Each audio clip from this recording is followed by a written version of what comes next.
négociations. On peut ajouter d'ailleurs ce fait qui a l'air d'être extérieur au problème, mais qui raconte quand même beaucoup, à savoir que 5 minutes avant l'annonce par Donald Trump de 5 jours de délai, 1,5 milliard de dollars ont été pariés à la hausse sur les actions, c'est-à-dire que nous sommes face peut-être à un des plus gigantesques délits d'initiés qui ait existé.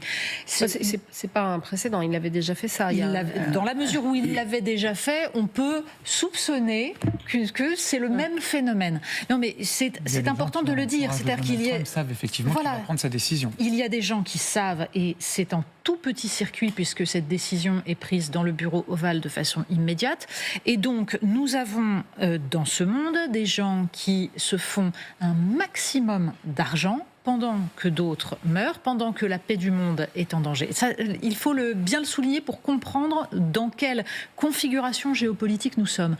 Donc la question de savoir si Donald Trump négocie vraiment, si il fait cela pour rassurer son électorat et faire baisser les cours du pétrole pour éviter une inflation qui le fragiliserait pour les mi-termes, se pose réellement.